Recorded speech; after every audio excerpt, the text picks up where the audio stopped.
ekonomi itu digunakan, terus macam-macam kegiatan ekonomi, masalah ekonomi, dan sistem ekonomi. Oke, langsung aja kali kita ke materi yang pertama, yaitu definisi ekonomi.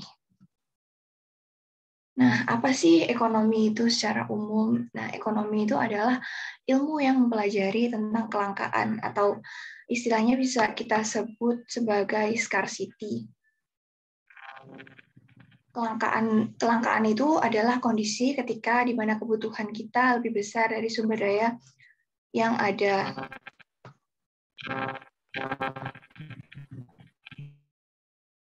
Nah, economic is study of choice. Jadi, karena adanya kelangkaan, kita itu harus memilih. Karena kita tidak bisa mendapatkan segala yang diinginkan, kita harus memilih bagaimana menggunakan sumber daya yang kita miliki. Nah, dalam ekonomi, kita akan belajar mengenai perilaku individu, perusahaan, dan pemerintah dalam memilih.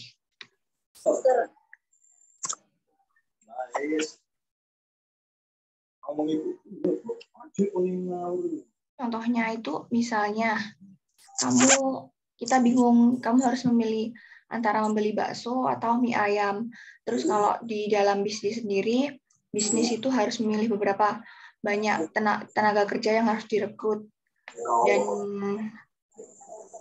contoh lain itu di pemerintahan, misalnya pemerintah harus memilih kebijakan mana yang cocok untuk masyarakat.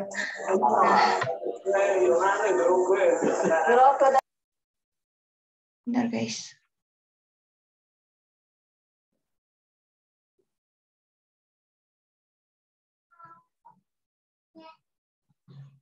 Nah, jadi definisi ekonomi itu, ekonomi merupakan ilmu sosial yang mempelajari bagaimana masyarakat menggunakan sumber daya yang terbatas untuk memenuhi kebutuhannya secara efisien. Studi mengenai bagaimana individu dan masyarakat untuk mengatasi kelangkaan. Jadi ini, misalnya kita itu bingung antara memilih untuk membeli bakso atau membeli mie ayam.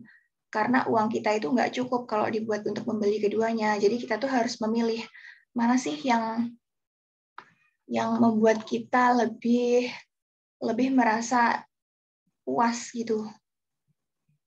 Jadi mana yang membuat kita merasakan kepuasan maksimum gitu.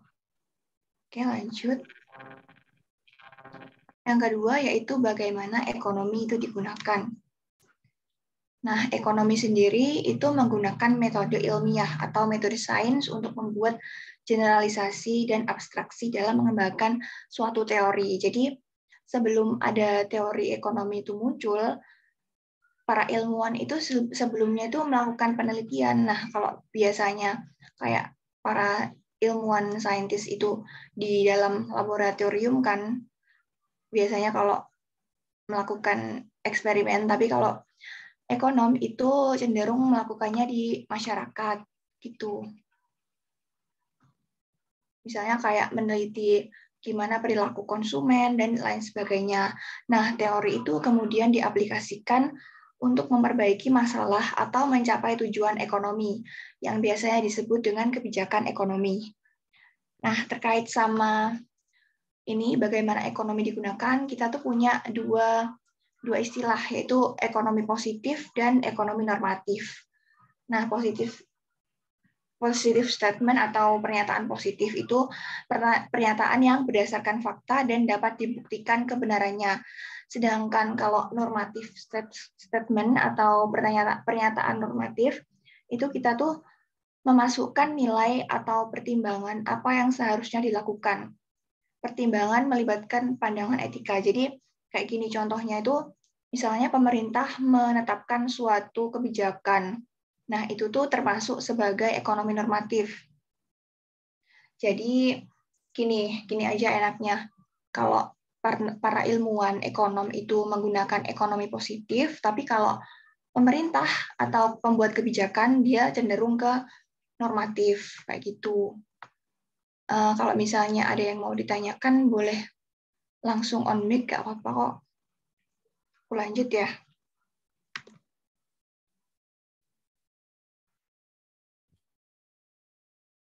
Lanjut aja, Kak.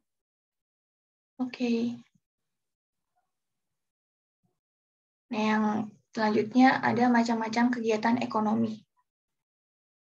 Nah, dalam kegiatan ekonomi itu ada 3, yaitu produksi, distribusi, dan konsumsi. Yang pertama itu tentunya kita harus memproduksi suatu barang dulu. Nah, kegiatan produksi itu yaitu kegiatan untuk menambah nilai guna suatu barang. Nah, dalam produksi, produsen itu membutuhkan faktor produksi. Nah, di sini ada tanah, ada kapital atau modal, tenaga kerja, dan kewirausahaan. Kalau tanah itu biasanya sering disebut sebagai faktor produksi alam. Terus kalau kapital itu contohnya kayak mesin dan alat produksi yang digunakan untuk memproduksi suatu barang gitu. Nah, kalau tenaga kerja itu berarti kayak masyarakat yang direkrut oleh perusahaan yang dipekerjakan seperti itu. Nah, kalau kewirausahaan itu kemampuan seseorang untuk mengaplikasikan ketiga faktor produksi ini. Nah, yang kedua itu distribusi atau penyaluran. Itu kegiatan menyalurkan barang dari produsen ke konsumen. Nah, jenis distribusi ini ada distribusi langsung, distribusi semi langsung, dan distribusi tidak langsung. Nah, kalau distribusi langsung itu contohnya kayak dari produsen itu langsung ke konsumen. Misalnya penjual bakso keliling itu kan mereka nggak perlu pakai perantara. Jadi penjual bakso sebagai produsen langsung memasarkan produknya ke masyarakat kayak gitu. Nah, kalau distribusi semi langsung itu biasanya perusahaan atau produsen punya agen sendiri yang direkrut buat mendistribusikan ke masyarakat produknya ke masyarakat. Nah, kalau distribusi tidak langsung itu kayak melalui beberapa perantara, misalnya ke apa ya, ke toko besar, terus ke grosir, terus ke toko eceran, dan ke konsumen gitu. Nah, yang terakhir itu kegiatan konsumsi. Itu kegiatan membeli barang atau jasa atau mengurangi nilai guna suatu barang. Contohnya pada saat kita membeli buku, atau kalau misalnya mengonsumsi jasa itu kita bisa kasih contoh kayak menginap di hotel dan lain-lain kayak gitu. Nah, di kegiatan ekonomi itu ada yang namanya circular flow diagram atau diagram diagram arus gitu. Di sini ada 2 pasar, namanya output market sama input market atau market for factors of production. Nah, di sini juga ini tuh masih sederhana ya, istilahnya kayak perekonomian tertutup gitu. Sebenarnya masih ada lagi yang kayak lebih kompleks, tapi aku di sini bakal jelasin yang sederhana aja. Di sini ada households atau rumah tangga konsumsi dan firms atau perusahaan. Nah, awalnya itu firms, enggak deh. Awalnya itu households menawarkan household itu kan kayak masyarakat gitu, kayak tenaga kerja. Itu menawarkan kemampuannya, kayak dia menawarkan suatu pekerjaan ke pasar faktor produksi ke perusahaan ini. Nah, setelah itu perusahaan akan membayar, kan setelah masyarakat itu bekerja atau direkrut perusahaan, perusahaan itu membayar household, dan bayarannya itu akan mengalir ke rumah tangga konsumsi berupa income atau pendapatan rumah tangga konsumsi. Nah, di sini firms atau perusahaan bakal menjual barang yang dihasilkan tadi ke pasar output,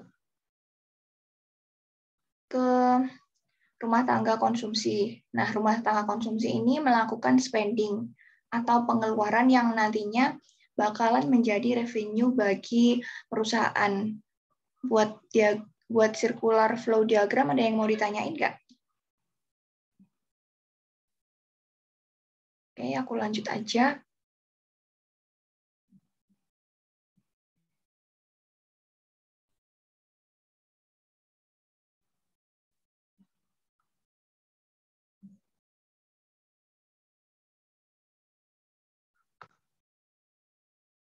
Oke, ke masalah ekonomi. Nah, sebenarnya tuh ekonomi itu muncul dari adanya suatu masalah yang dinamakan scarcity. Tadi kan udah sempat aku singgung, scarcity itu kayak kondisi di mana alat pemuas kebutuhan itu jumlahnya lebih sedikit dari yang kita butuhkan. Nah, scarcity itu bisa dibilang kayak inti dari masalah ekonomi atau masalah yang paling mendasar dari ekonomi. Nah, buat masalah yang lain itu ada masalah kayak istilahnya masalah turunan ya. Masalah ekonomi itu dibagi menjadi dua. Ada masalah ekonomi tradisional dan masalah ekonomi modern. Nah, kalau masalah ekonomi tradisional itu kayak produksi, distribusi, dan konsumsi. Kayak yang aku jelasin di slide yang sebelumnya tadi. Tapi kalau masalah ekonomi modern itu ada 3 juga. Ada what, how, sama for whom. Itu yang umum. What itu apa yang diproduksi. Jadi perusahaan itu harus menentukan apa sih yang harus diproduksi agar mendapatkan suatu keuntungan. Terus kalau yang kedua itu how atau bagaimana sih metode yang tepat untuk memproduksi suatu barang agar bisa lebih efisien kayak gitu. Dan yang terakhir itu ada untuk siapa atau for whom. Jadi untuk siapa barang itu diproduksi. Ini lebih ke cara atau metode pendistribusiannya gitu. Nah, biasanya kalau sekarang itu yang banyak muncul itu kayak apa ya? Soal-soalnya itu lebih ke analisis masalah ekonomi modern gitu. Buat slide ini ada yang ditanyain nggak? Oke, lanjut ya. Oke.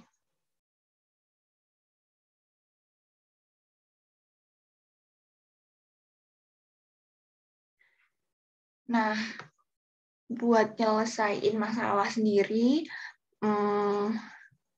masyarakat, produsen, konsumen, dan distributor itu harus punya prinsip ekonomi. Nah, prinsip ekonomi itu mencapai tujuan maksimum dengan biaya atau pengorbanan tertentu atau mencapai tujuan tertentu dengan biaya atau pengorbanan yang minimum. Jadi kalau misalnya ada istilah yang mengatakan kalau mencapai tujuan maksimum dengan biaya minimum itu kayak kurang tepat ya kalau menurutku. Gitu. Nah, prinsip ekonomi ini tujuannya itu untuk mencapai kondisi yang optimum. Nah, salah satu penerapan prinsip ekonomi itu bisa kita lihat di gambar samping ini. Ini tuh namanya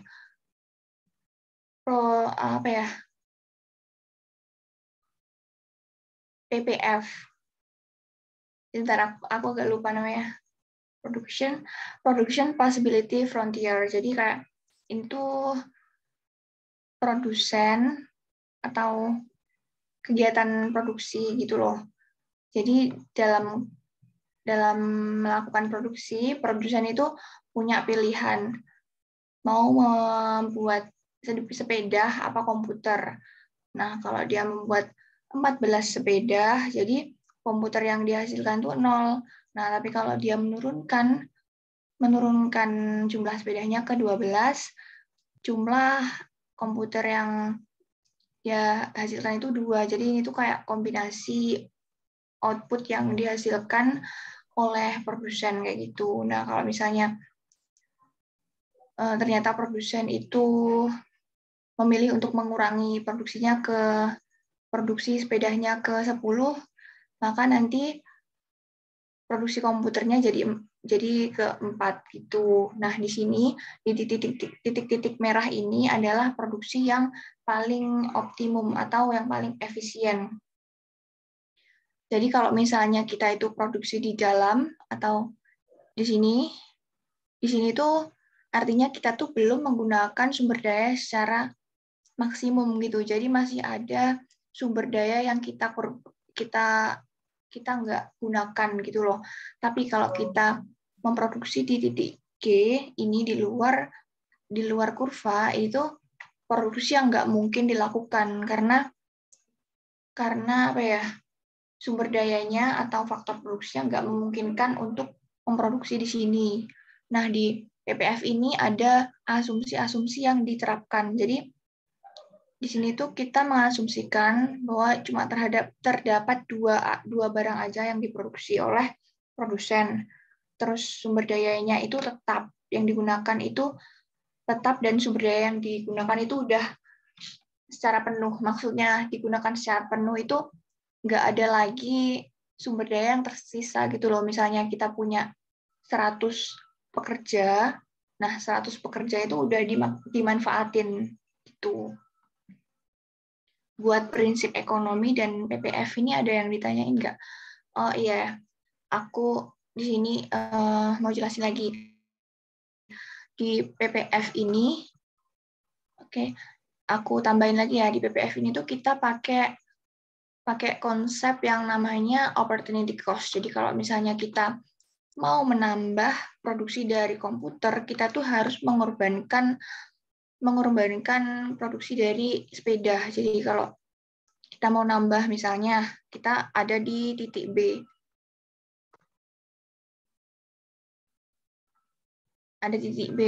terus ternyata tuh produsen pengen memproduksi komputer, menambah produksi komputernya sebanyak 4. Jadi tuh produsen mau nggak mau harus mengurangi jumlah sepeda yang diproduksi gitu. Buat opportunity cost, ada yang ditanyain nggak? Oke, kayaknya aman ya.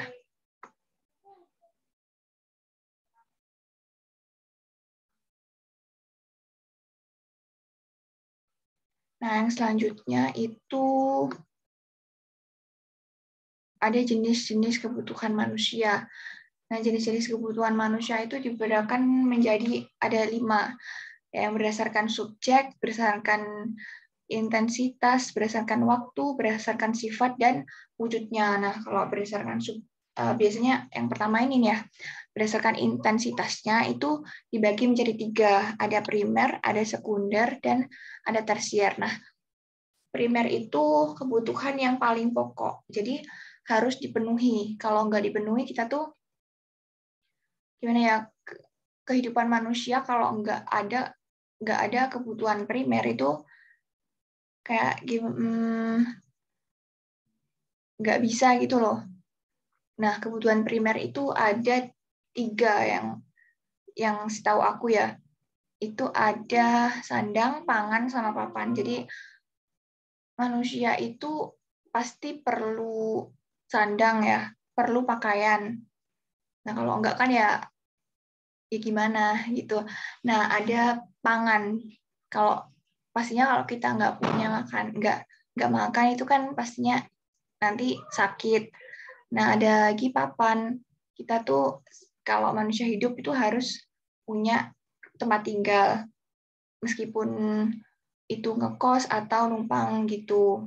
Nah, yang kedua ada sekunder. Sekunder itu kebutuhan tambahan. Jadi yang menunjang kebutuhan primer, kayak misalnya kalau kebutuhan sekunder kita sebagai siswa itu ada laptop, ada HP, ada apa ya, mungkin kendaraan kayak gitu. Jadi kalau misalnya kita nggak punya itu masih bisa dimaklumin gitu. Nah, kalau kebutuhan tersier itu kebutuhan yang kayak mewah, ini ngarahnya cenderung ke, ke prestis. Jadi kayak kalau kita punya tersier, punya barang tersier itu kayak dipandang gitu loh di masyarakat. Misalnya perhiasan atau mobil dan sebagainya gitu. Yang kedua, mungkin ini. Kebutuhan berdasarkan subjek itu ada 2, individu sama kelompok. Individu itu maksudnya kebutuhan yang hanya digunakan oleh perorangan gitu. Misalnya itu ada makanan. Nah, makanan itu kan kalau kita udah makan, orang lain udah nggak bisa makan ya. Jadi itu namanya individu. kebutuhan individu gitu. Nah, kalau kebutuhan kelompok atau kebutuhan masyarakat itu bisa digunakan secara massal. Contohnya kayak jalan raya itu merupakan salah satu contoh kebutuhan kelompok. Jadi kan kalau jalan raya itu kalau kita lewat di jalan raya, orang lain itu kan bisa gunain. Contoh lainnya lagi, ada sekolah. Sekolah itu kan banyak kan muridnya. Nah, jadi itu namanya kebutuhan kelompok atau kebutuhan masyarakat. Jadi yang bisa dipakai secara barengan gitu. Nah, ada lagi kebutuhan berdasarkan sifat. Sifatnya itu dibedakan menjadi dua, yaitu ada jasmani dan rohani.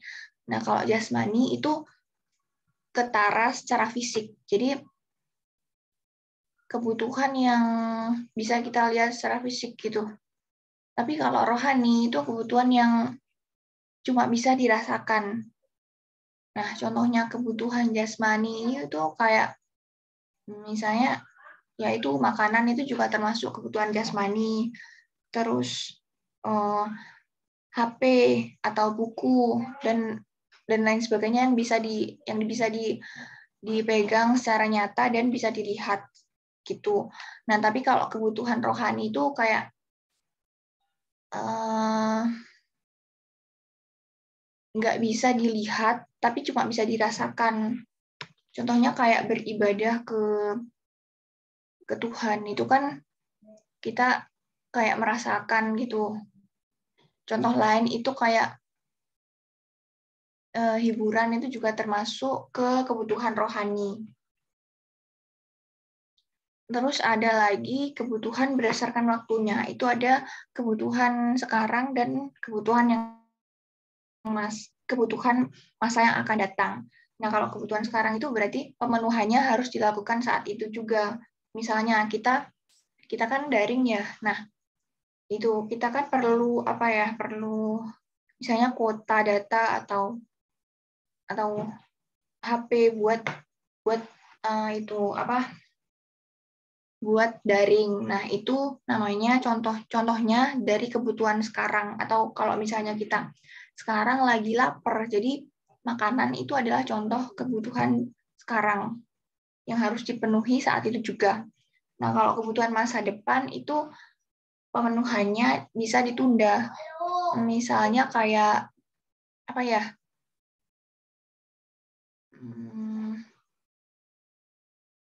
Kayak naik haji itu kan kebutuhan yang bisa kita antisipasi dari sekarang, tapi itu ngelakuinya nanti setelahnya itu jadi bisa ditunda kayak gitu.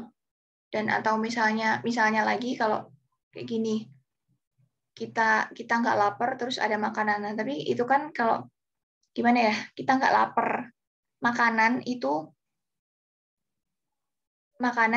bisa disebut kebutuhan masa yang akan datang kayak gitu. Nah, terus yang terakhir ada kebutuhan berdasarkan wujudnya. Ada kebutuhan material dan imaterial. Jadi ini kalau material itu bisa dilihat, kalau imaterial itu cuma bisa dirasakan. Nah, ini hampir sama ya kayak kebutuhan berdasarkan sifatnya gitu.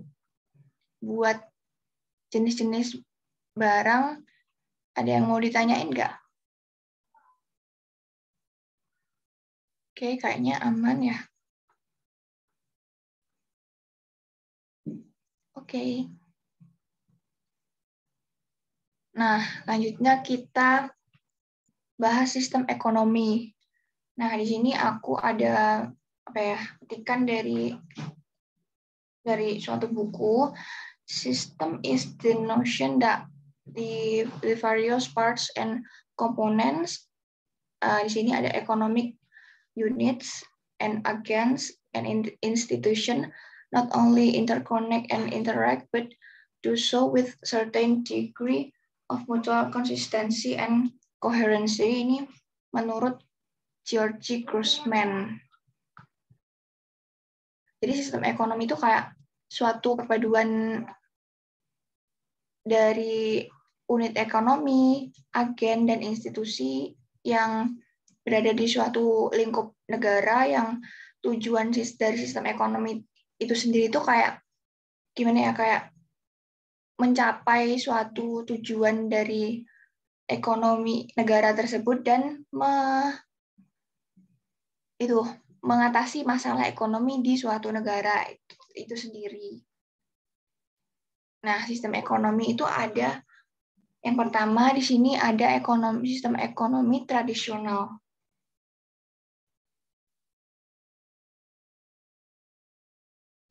Sistem ekonomi tradisional itu sifatnya itu kayak masih apa ya? Masih primitif banget gitu. Jadi bahkan sekarang itu kalau kita lihat secara nyata, sistem ekonomi tradisional itu udah jarang banget digunain di negara. Mungkin kalau sistem ekonomi tradisional itu sekarang adanya di suku-suku pedalaman kayak gitu. Nah, tapi di sini sistem ekonomi tradisional itu juga punya kelebihan, yaitu ada ikatan kekeluargaan yang kuat, tidak ada persaingan bisnis, jarang terjadi konflik, terus masalah yang dihadapi itu juga tidak sekompleks ekonomi modern, terus ramah lingkungan. Nah, ikatan kekeluargaan yang kuat itu kan biasanya kalau sekarang itu kan kayak di suku pedalaman gitu toh. Nah, di situ tuh kayak lingkupnya itu nggak terlalu luas gitu loh. Jadi masing-masing itu kayak bisa mengenal satu sama lain.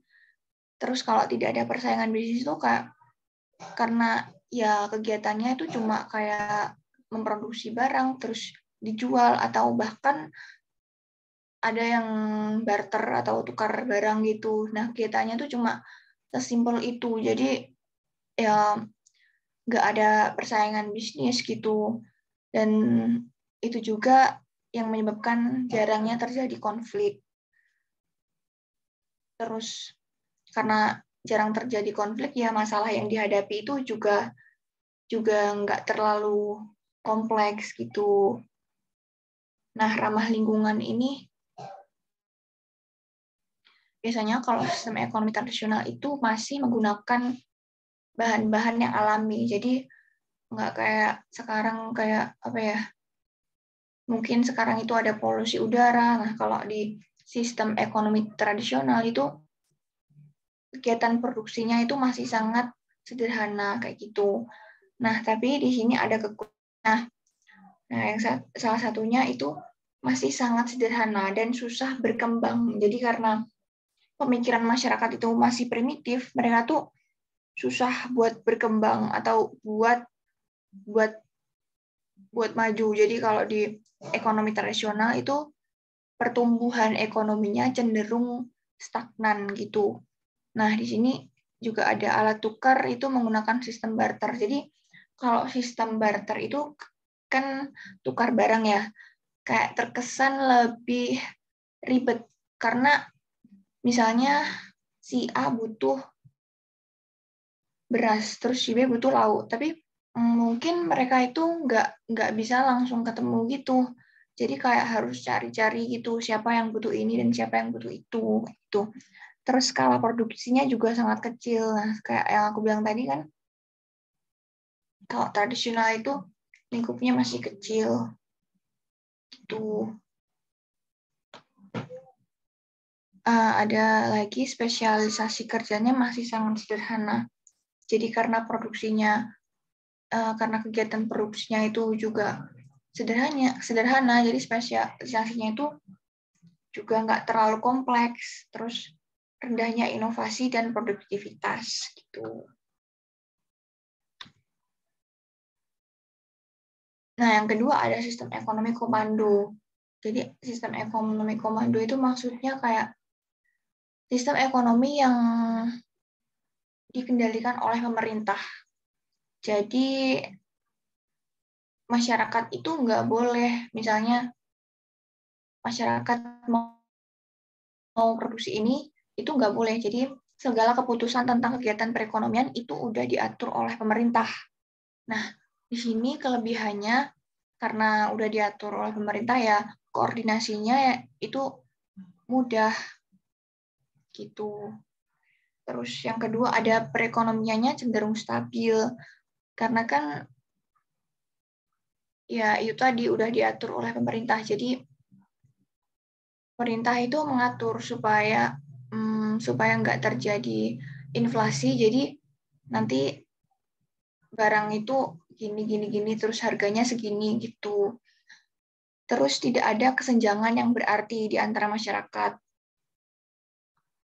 Dan ada lagi pengangguran yang relatif terkontrol ya karena kan kalau di komando itu apa ya, yang rekrut itu bukan swasta tapi pemerintah. Jadi pemerintah itu nanti kayak kayak memaksimalkan masyarakat buat melakukan kegiatan ekonomi. Jadi ya mau nggak mau masyarakat itu harus bekerja gitu. Nah kalau misalnya nggak dikomando kan ada masyarakat yang maunya pengangguran, ada yang semangat kerja dan lain-lain kayak gitu. Tapi kalau di sistem komando itu pengangguran itu lebih dikontrol karena sistem perekrutannya itu dilakukan oleh pemerintah. Nah, terus ada kekurangan.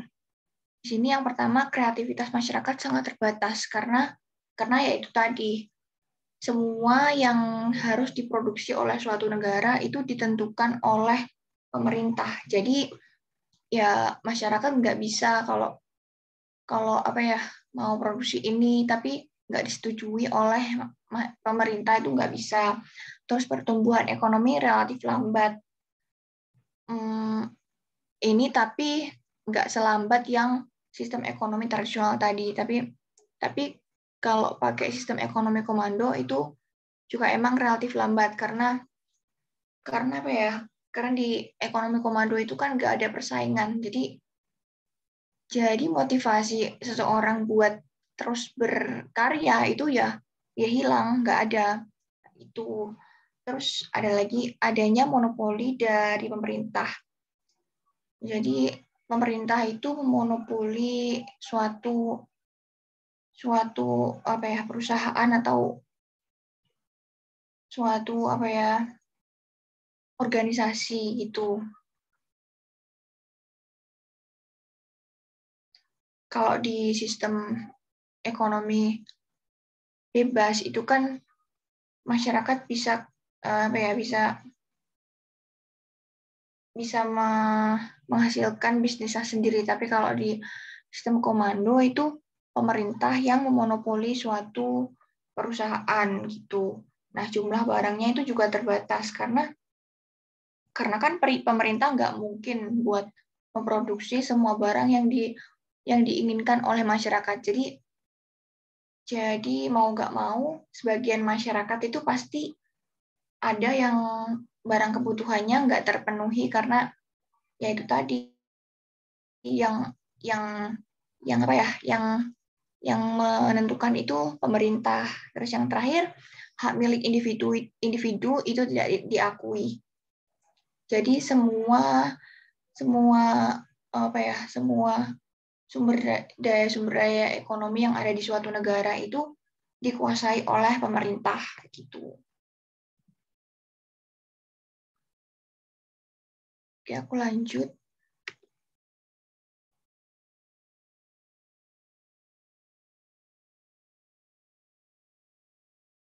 Selanjutnya ada sistem pasar. Nah, kalau tadi itu sistem komando itu kan dikendalikan oleh pemerintah. Nah, kalau sistem pasar ini pemerintah itu sifatnya lepas tangan dari kegiatan perekonomian. Jadi, kegiatan perekonomian itu sepenuhnya diserahkan ke masyarakat atau ke swasta gitu. Nah, di sini ada kelebihannya. Yang pertama itu mekanisme pasar yang memungkinkan pasar menyediakan barang yang diinginkan bagi masyarakat. Jadi karena yang melakukan kegiatan produksi itu masyarakat sendiri dan masyarakat itu kan atau swasta itu kan ada banyak ya. Jadi nggak cuma satu organisasi kayak pemerintahan gitu, tapi swasta itu ada banyak. Jadi nanti ada swasta yang di bidang ini, di bidang itu. Jadi kalau sistem ekonomi pasar itu pasti barang yang dihasilkan itu lebih bervariasi kayak gitu. Terus ada lagi menciptakan persaingan sehingga mampu menghasilkan produk yang bersaing dan berkualitas. Nah, karena swasta itu kan ada banyak, terus mereka itu, nah kalau pemerintah tadi kan tujuannya untuk memaksimalkan kemakmuran masyarakat ya. Tapi kalau swasta itu lebih cenderung ke menghasilkan profit atau bisnis yang cenderung ke mencapai keuntungan sebesar-besarnya gitu. Dan jadi mereka itu bersaing. Nah, dalam persaingan mereka itu akan cenderung menghasilkan produk yang bersaing dan berkualitas kayak gitu. Terus di sini ada pertumbuhan yang relatif cepat. Nah, karena itu tadi, karena mereka bersaing dan produk yang dihasilkan itu semakin beragam dan berkualitas, maka pertumbuhan juga akan relatif cepat kayak gitu. Yang terakhir ada menekan biaya birokrasi, karena pemerintah nggak campur tangan, jadi ya pemerintah nggak akan mengeluarkan biaya yang berlebih untuk kegiatan perekonomian yang berhubungan sama masyarakat. Jadi pemerintah itu cuma ngurusin anggarannya sendiri kayak gitu. Tapi di sini ada kekurangannya. Kekurangannya itu ekonomi itu terkadang nggak stabil karena swasta itu kan lingkupnya lebih luas dan nggak bisa, kayak sulit untuk dikontrol. Jadi ekonomi itu bakalan lebih tidak stabil kayak gitu. Terus ada lagi muncul persaingan yang tidak sehat. Nah, di sini kan tadi aku udah bilang kalau swasta itu kan memaksimalkan profit. Di sini tuh ada dua kemungkinan. Ada yang tadi itu menghasilkan produk yang bersaing, tapi ada lagi kemungkinan itu muncul persaingan yang tidak sehat. Itu. Terus yang selanjutnya ada kesenjangan ekonomi. Nah, karena di swasta itu cenderung adanya, kalau di masa klasik dulu ada yang namanya kelas sosial, ada kaum yang pemilik modal sama kaum pekerja. Jadi kalau sekarang itu istilah itu kayak nggak ada ya. Nah, di sini tuh nanti ada pengusaha sama ada karyawan. Jadi itu kayak merupakan kesenjangan gitu loh. Dan biasanya kalau di sistem ekonomi pasar, orang yang nggak kompeten itu cenderung lebih gimana ya? Orang yang nggak kompeten itu kalau misalnya mereka itu miskin dan nggak kompeten, mereka bakalan semakin miskin kayak gitu. Tapi kalau mereka udah kaya dan mereka kompeten, nah mereka bakalan semakin kaya. Jadi di sistem ekonomi pasar itu ada kesenjangan ekonomi yang sangat kentara kayak gitu. Dan terakhir ada eksploitasi buruh oleh pemilik modal lah, kayak yang aku jelasin tadi, ada kelas sosial, ada buruh sama ada pemilik modal kayak gitu. Biasanya pemilik modal itu karena mau memaksimalkan profit, biasanya mereka itu mau menggaji buruh dengan semena-mena kayak gitu. Oke, lanjut, ada sistem ekonomi campuran. Nah, jadi sebenarnya di dalam perekonomian itu nggak ada yang sepenuhnya atau secara murni menggunakan sistem perekonomian komando, tadi sistem ekonomi tradisional, komando, ataupun sistem pasar. Jadi itu dalam penerapannya itu nggak mungkin kalau di suatu perekonomian itu semuanya pemerintah yang nentuin, dan nggak mungkin kalau swasta semua yang nentuin dan pemerintah itu lepas tangan, itu ya nggak mungkin. Nah, di sini kecuali kalau dulu tuh ada ya Uni Soviet kayaknya dulu itu benar-benar kayak dikekang sama pemerintahnya gitu. Tapi sekarang udah lebih lebih kayak gitu ya. Nah, di sini makanya ada sistem ekonomi campuran. Nah, sistem ekonomi campuran itu kayak menggabungkan antara sistem ekonomi pasar dan sistem ekonomi liberal atau sistem ekonomi apa tadi? Salah ding. Sistem ekonomi pasar dan sistem ekonomi komando gitu. Jadi sistem campuran ini tuh kayak mengadopsi segala kelebihan yang dimiliki oleh kedua sistem tersebut. Nah, di sini kelebihannya itu ada ekonomi dapat dijalankan oleh pihak swasta dengan batasan dari regulasi pemerintah. Jadi, di samping swasta itu melakukan kegiatan perekonomian, mereka itu nggak boleh semena-mena juga. Jadi, pemerintah itu tetap melakukan atau membuat suatu regulasi yang nantinya tuh kalau di sistem swasta tadi kan ada tuh pemilik modal yang mengeksploitasi buruh. Nah, kalau di sistem ekonomi campuran nanti itu pemerintah bakal melakukan suatu regulasi yang dimana tuh mungkin ada penetapan gaji minimum dan sebagainya gitu. Jadi nggak merugikan pihak buruh gitu. Dan ketidakstabilan itu dapat ditekan karena kan masih ada campur tangan dari pemerintah. Jadi ya ketidakstabilan itu kalau di swasta bisa jadi ekonominya kayak naik turun gitu. Nah, kalau di campuran karena ada campur tangan dari pemerintah itu masih bisa ditekan kayak gitu. Terus ada lagi pertumbuhan yang berjalan relatif cepat meskipun nantinya itu mungkin nggak bakalan secepat ekonomi swasta, tapi buat sistem ekonomi campuran ini karena kita mengadopsi dari dua sistem ya, jadi mungkin pertumbuhannya ada di tengah-tengah antara sistem ekonomi tradisional dan sistem ekonomi sistem ekonomi komando dan sistem ekonomi pasar gitu. Nah, di sini di sistem ekonomi campuran itu hak milik individu juga diakui. Jadi kalau di sistem ekonomi pasar tadi kan, di sistem ekonomi komando tadi kan seluruh sumber daya ekonomi itu dikuasai oleh pemerintah. Nah, tapi kalau di sistem ekonomi campuran ini tuh pemerintah itu cuma berhak untuk menguasai sumber daya yang dianggap vital kayak gitu. Nah, kalau sumber daya lain-lainnya itu bisa diakui atau dimiliki oleh individu atau swasta gitu. Nah, tapi di sini juga selain ada kelebihan, di sini juga ada kekurangan. Nah, kekurangannya itu yang pertama ada sulitnya menentukan batasan yang dilakukan oleh pemerintah dan swasta. Jadi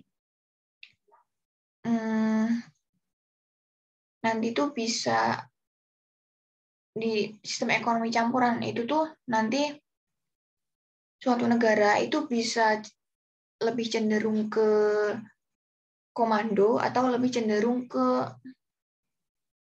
pasar. Jadi kayak kalau menyeimbangkan antara keduanya itu mungkin agak susah kayak gitu. Nah, kalau sistem ekonomi terpusat, nah kalau misalnya suatu negara itu nanti lebih cenderung ke sistem ekonomi terpusat, nah itu mereka tuh bakal mematikan potensi dan kreasi bangsa kayak kekurangan dari sistem ekonomi komando tadi. Nah, tapi kalau suatu negara itu cenderung ke ke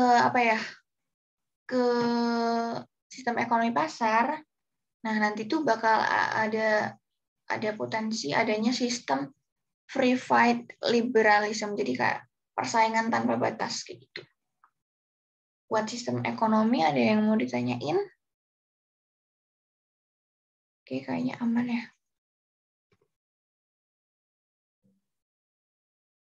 Kayaknya kita udah masuk ke pembahasan soal. Di sini aku udah ngasih soal. Oh ya, BTW nanti di akhir sesi aku juga udah siapin Kahoot, jadi kalian bisa siap-siap aja.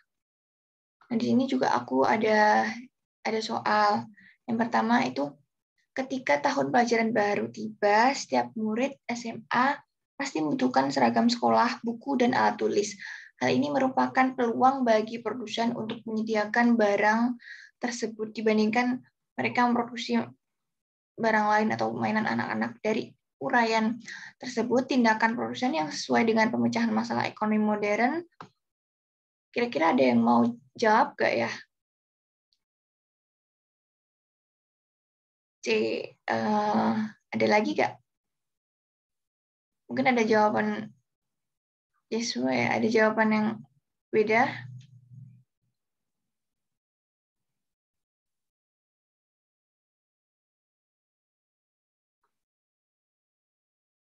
Ada jawaban lagi?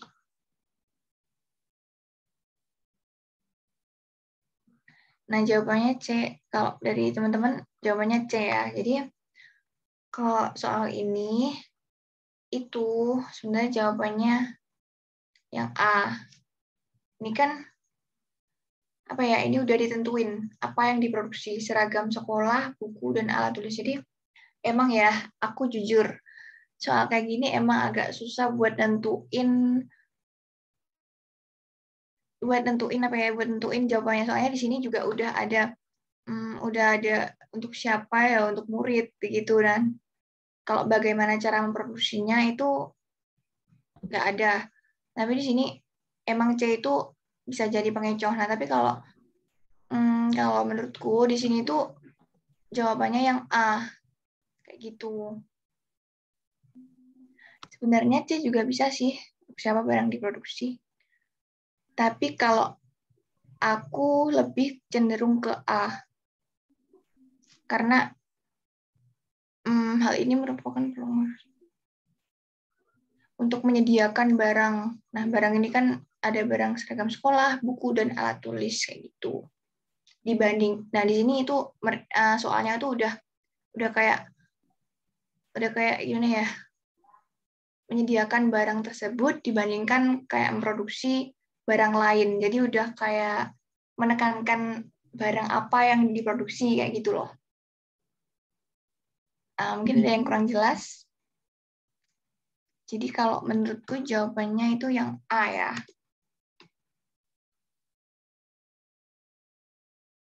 BTW ini karena Kak, ya, maaf Kak, ya, kalau misalkan jawabannya pengennya C, itu dia soalnya harus kayak gimana?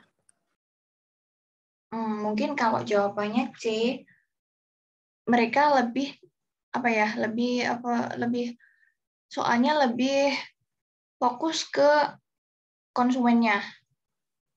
Ya emang di sini kan emang ada nyebutin setiap murid SMA, tapi itu nggak terlalu difokusin gitu loh. Di sini yang difokusin itu kayak beberapa barang yang harus diproduksi, terus ada pembandingnya dibanding mereka memproduksi mainan lain atau barang lain gitu. Kalau menurutku gitu sih. Gimana?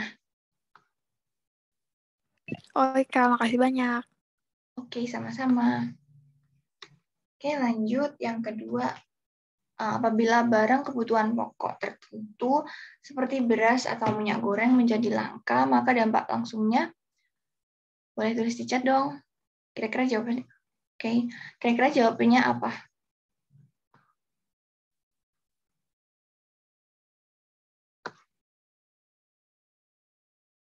Yang jawab B nih, Arya jawab B. Oke, udah bener. Iya, udah bener jawabannya B. Karena apa ya, kalau langka itu kan, kalau kita gambarin di secara kurva permintaan sama penawaran itu nanti harga barang itu bakalan naik. Jadi apa ya, dampak secara langsungnya itu ya harganya itu. Sebenarnya ini semua opsi itu kayak kalau kita lihat secara sekilas itu benar semua, tapi yang paling cocok itu jawabannya yang B gitu. Karena semuanya karena ini udah kebanyakan yang jawab B ya. Mau dijelasin lagi nggak buat soal nomor 2?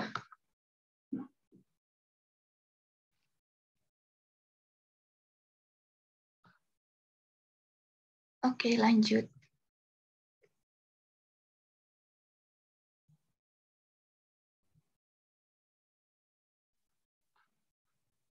Nomor 3 itu ada di bawah ini yang bukan interaksi yang terjadi pada perekonomian tertutup adalah, bisa tulis di chat dong.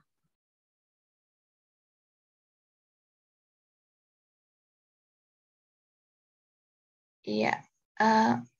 Selain Arya, ada lagi nggak yang mau jawab?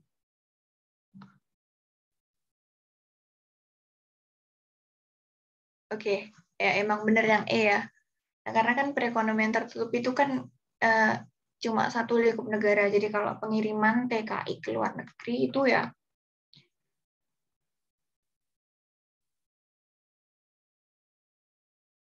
sorry, Kaila, Eka, apa ya? Oh, jawabannya ini yang E. Karena kan perekonomian tertutup itu kan cuma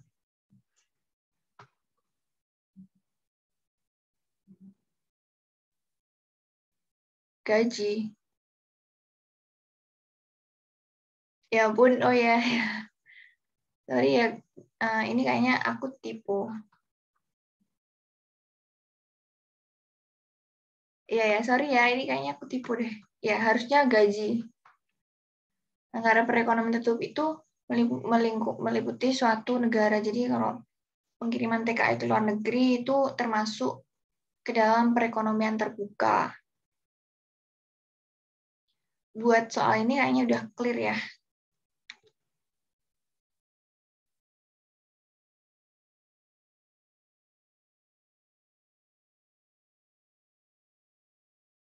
Nah, ini kayaknya soal terakhir deh. Nah, yang merupakan pernyataan ekonomi positif. Nah, tadi aku udah jelasin ekonomi positif itu suatu fakta, merupakan suatu fakta. Kira-kira jawabannya yang mana ya? Coba kita lihat yang C. Ada jawabannya lagi nggak? Ada jawaban yang beda lagi nggak? Kayaknya nggak ada ya. Jadi ini jawabannya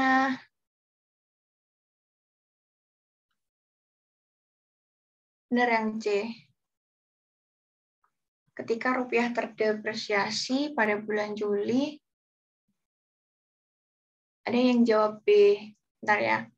Jadi jawabannya yang C ya, yang benar. Ketika rupiah terdepresiasi pada bulan Juli, ekspor Indonesia meningkat sebesar 2%. Nah, kenapa sih kalau rupiah terdepresiasi itu malah ekspornya meningkat? Ini tuh kaitannya sama itu ya, kurs mata uang. Nah, kalau rupiah itu terdepresiasi, artinya kalau luar negeri mau beli ke Indonesia itu bakalan lebih murah. Jadi tuh kan karena barang di Indonesia itu lebih murah, jadi tuh luar negeri lebih cenderung mau impor dari Indonesia gitu loh. Jadi ekspor Indonesia itu bakalan naik kayak gitu. Nah, oke, tadi kan ada yang jawab B ya. Kenapa B itu salah? Rupiah yang terus melemah seharusnya dapat memperkuat neraca. Nah, di sini ada kata seharusnya. Seharusnya itu cocoknya buat statement itu, buat ekonomi normatif. Jadi ingat-ingat aja kalau ada kata seharusnya atau yang harus dilakukan itu tuh pokoknya bersangkutan sama ekonomi normatif. Tapi kalau pernyataan itu adalah sebuah fakta dan itu benar, nah itu termasuk ke ekonomi positif kayak gitu. Yang A ini penerapan GPN yang dilakukan oleh BI diharapkan. Nah, ini kan kayak apa ya, kebijakan yang dilakukan oleh BI. Nah, kebijakan itu masuknya juga ke ekonomi normatif.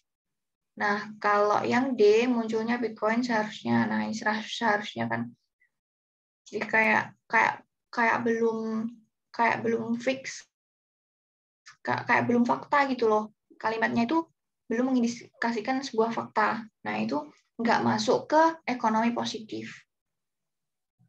Terus kalau yang E, pengangguran di Indonesia kemungkinan didominasi.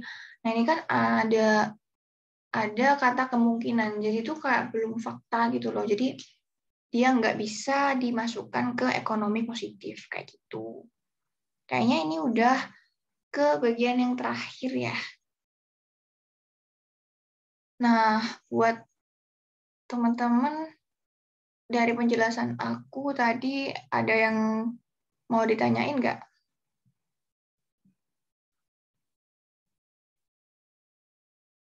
Oke, sama-sama.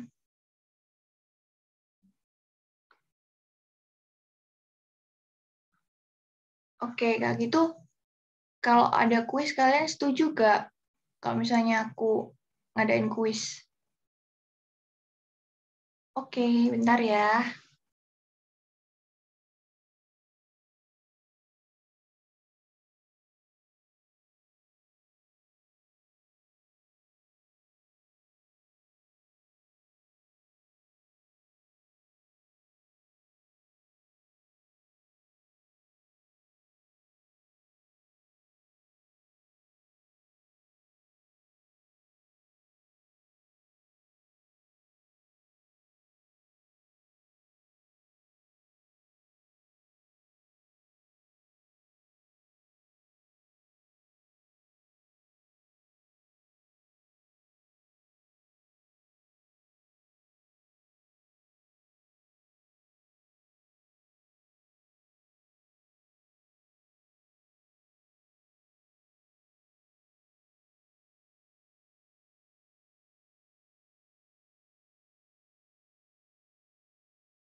Halo, udah muncul belum ya? Itu kodenya.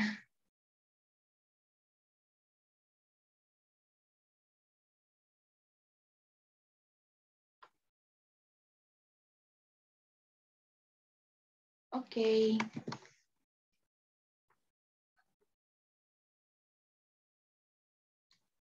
Aku tunggu sampai 9:05 ya kali.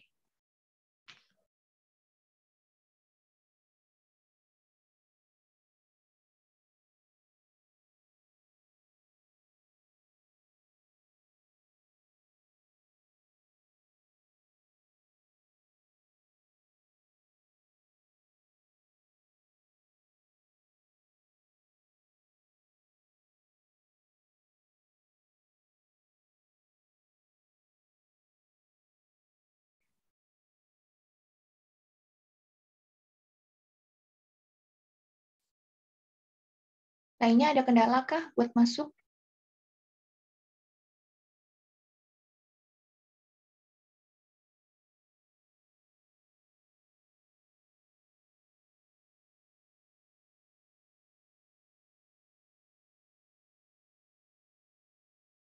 Oke, Arya.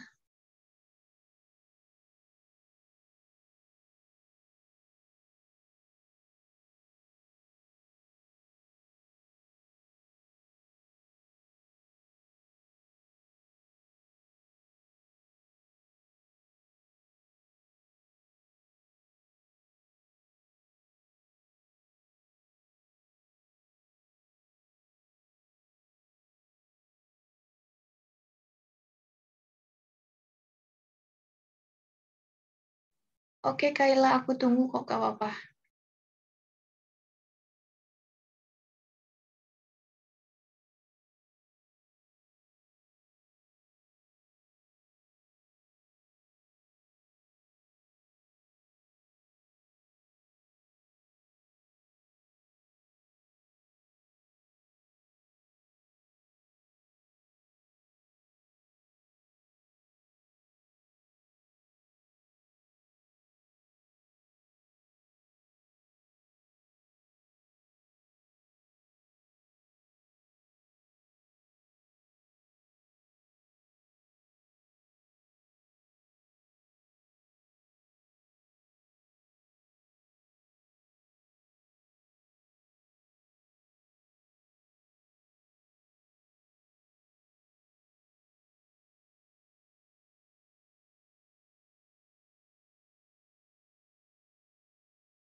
Ada yang mau join lagi gak?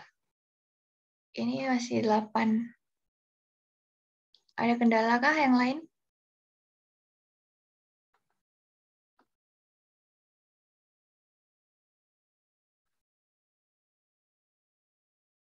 Mau dimulai sekarang apa nunggu semenit lagi?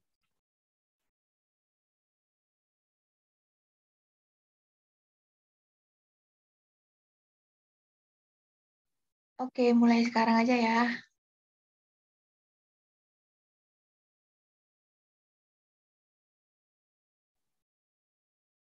Oke, aku mulai ya.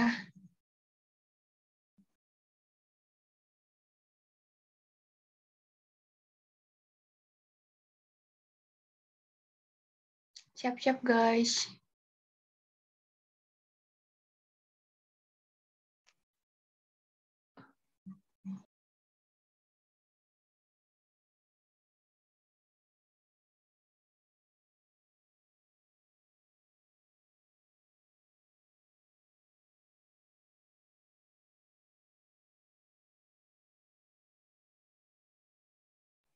Nah, di sini ada udah banyak yang jawab benar ya, tapi ada satu yang jawab circular food diagram. Jadi, masalah yang paling dasar dari ekonomi itu tadi scarcity atau kelangkaan gitu.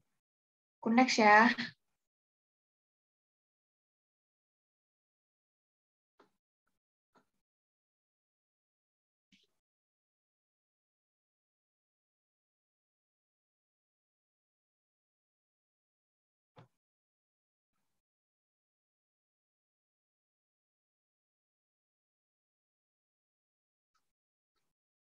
udah benar semua tujuan tertentu dengan biaya minimum. Jadi kalau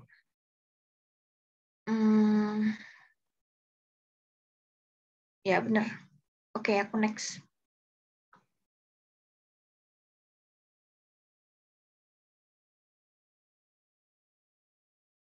Halo, ini siapa ya? Arya. Ya emang gitu, soalnya muncul di itu di apa di share screen-ku. Kamu pakai HP kah?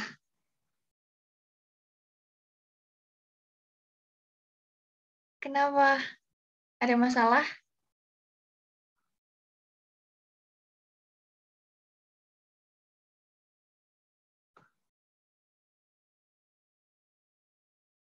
Sorry banget ya. Oh alah. Jadi soalnya itu muncul di share screen-nya kalau Kahoot.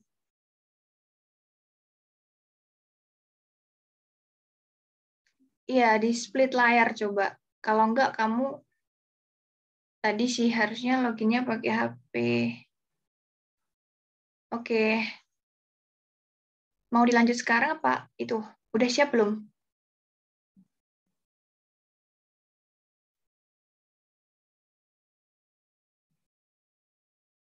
Aku lanjut ya. Oke.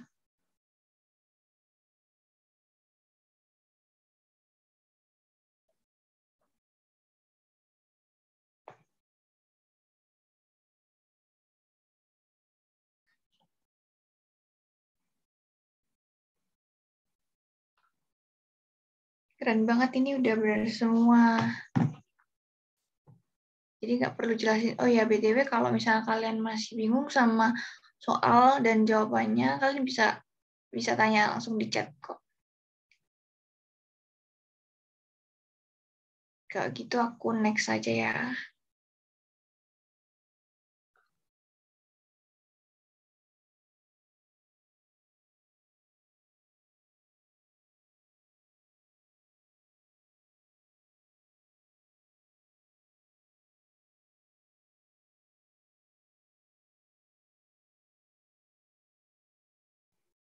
Nah, di sini udah kebanyakan jawab yang kuning. Nah, yang hijau ini kenapa salah? Karena jumlah sesuatu hanya sedikit. Ya emang sih kalau scarcity itu kan sesuatunya sedikit. Nah, tapi sesuatu itu tuh harus dicari orang biar langka. Nah, kalau misalnya sesuatu itu nggak dicari orang, jadi ya sama aja. Itu nggak, namanya bukan scarcity atau bukan kelangkaan kayak gitu. Mungkin aku bisa next.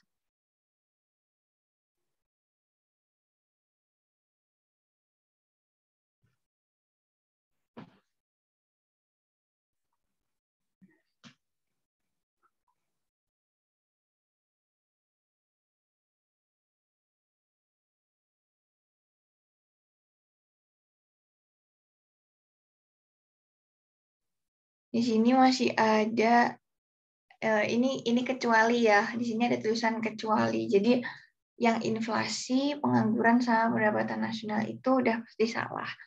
Nah, kenapa perusahaan Microsoft itu termasuk ekonomi mikro? Karena itu meskipun perusahaan Microsoft itu besar, tapi dia tuh hanya merupakan salah satu perusahaan di suatu negara. Jadi perusahaan Microsoft itu sama aja analisisnya ke ekonomi mikro kayak gitu.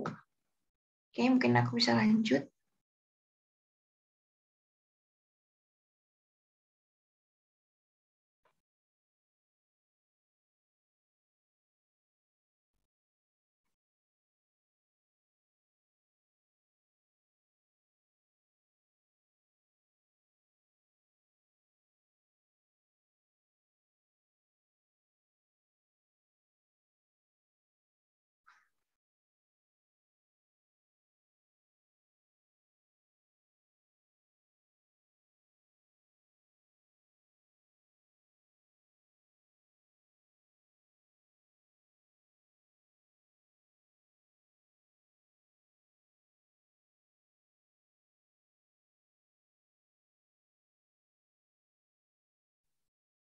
Nah, di sini masih ada yang jawab isokuan. Nah, jadi yang benar itu PP, Production Possibility Curve. Nah, isokuan itu beda ya. Kalau isokuan itu antara dua kombinasi antara dua input atau faktor produksi yang menghasilkan output yang sama di kurvanya kayak gitu. Ada yang masih bingung nggak buat isokuan? Kak, bisa contoh ininya nggak kurvanya? Halo, gimana? Bisa ditampilin contoh kurvanya nggak? Oh, bisa, bisa, bisa. Mungkin nanti setelah kuis ya. Nggak apa-apa kan?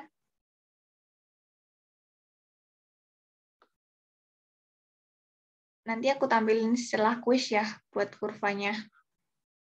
Sekarang Oh ya, kita lanjut. Oke, kita lanjut dulu.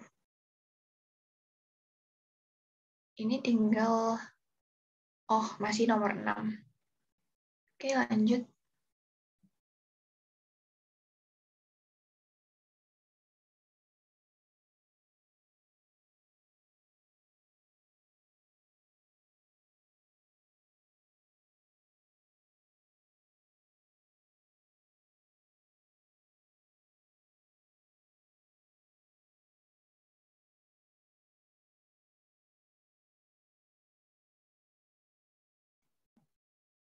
Hmm,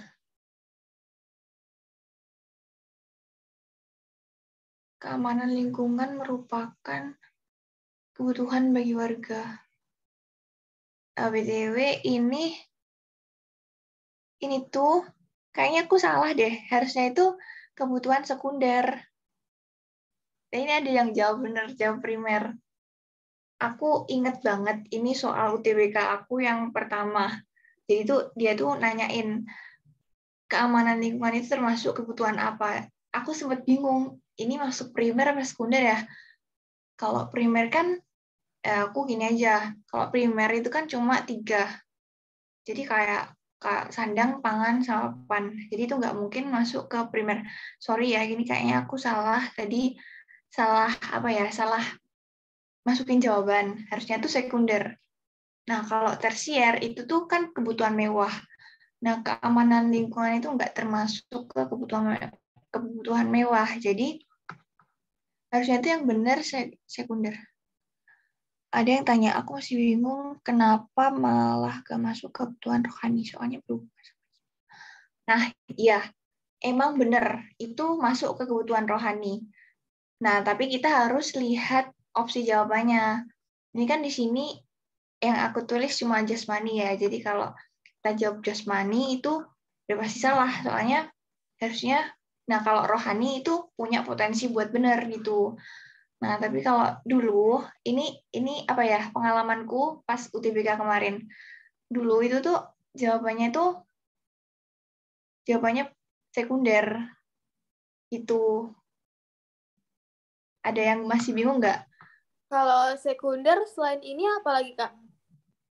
Nah, kalau sekunder itu biasanya kebutuhan tambahan ya, kebutuhan yang menunjang kebutuhan pokok. Nah, jadi gini aja, kalau misalnya kebutuhan itu selain kebutuhan sandang, pangan, sama papan. Nah, itu berarti kebutuhan sekunder. Tapi kalau kebutuhan itu udah kayak lebih ke kemewahan atau mengarah ke prestis atau kayak barang-barang mewah gitu udah masuk tersier kayak gitu. Apakah udah jelas? Jelas, Kak. Oke, oke. Jelas. Di sini ada lagi kayak pendidikan, fasilitas kesehatan gitu-gitu aja. Ya, benar. Itu ke kebutuhan sekunder. Nah, tapi kita harus lihat lagi ke konteks soalnya. Nah, di sini kalau misalnya fasilitas, nanti kan ada yang tanya fasilitas kesehatan.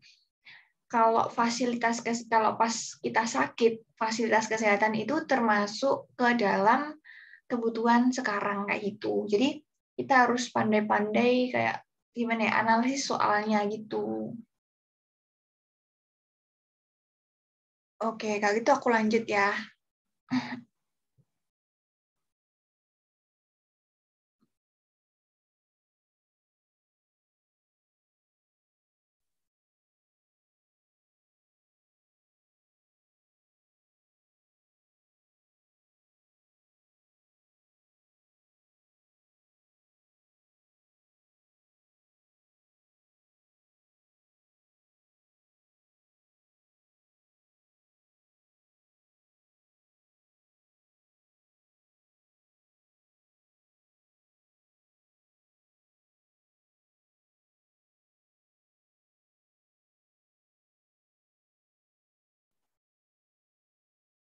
Nah, di sini ada yang jawab hijau, memunculkan kelas sosial.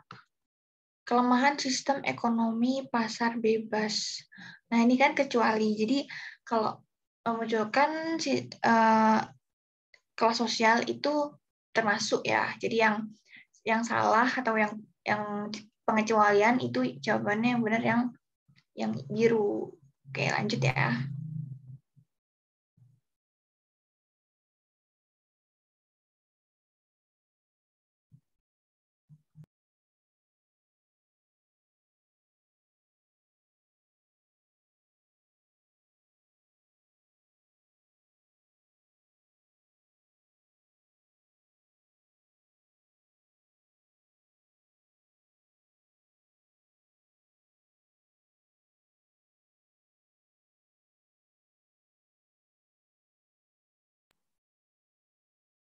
Jawabannya harusnya false. Nah, di sini kan soalnya prinsip ekonomi mengorbankan sumber daya seminimal mungkin untuk hasil yang maksimal. Jadi, harusnya kalau prinsip ekonomi itu, kalau pernyataan ini itu kurang tepat. Soalnya apa? Karena harusnya itu untuk mengorbankan sumber daya yang seminimal mungkin untuk hasil tertentu, dan untuk mengorbankan sumber daya tertentu untuk hasil yang maksimal gitu. Jadi harusnya jawabannya false.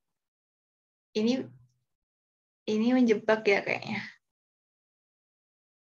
Emang sih, emang ada yang apa ya? Ada yang nyebutin kayak gini, tapi tuh kalau secara logika tuh kayak kurang pas gitu loh. Kalau sumber daya seminimal mungkin untuk hasil yang paling maksimal itu kayak gimana ya? Kayak kurang pas gitu lah pokoknya.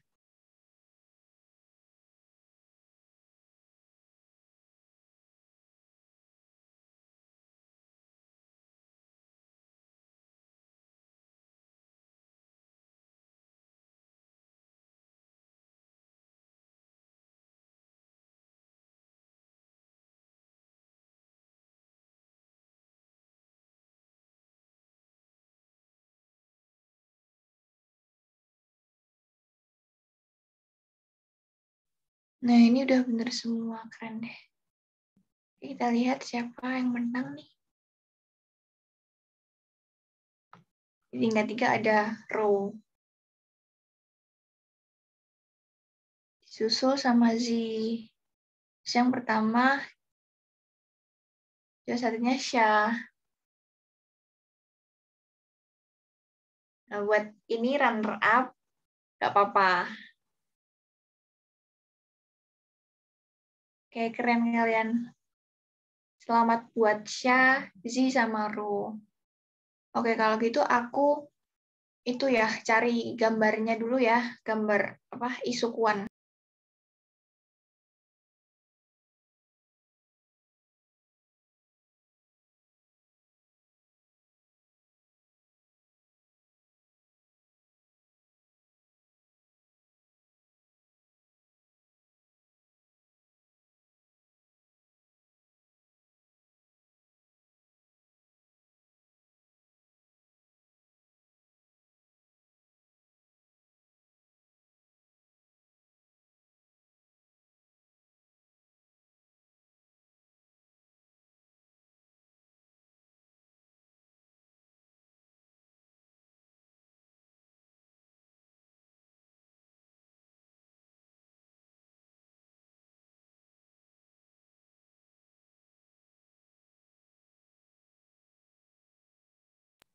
Oke, yang mau izin live gak apa-apa kok.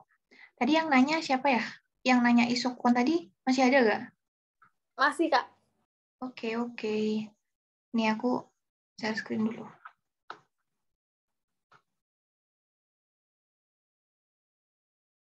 Nah, ini udah ke itu belum?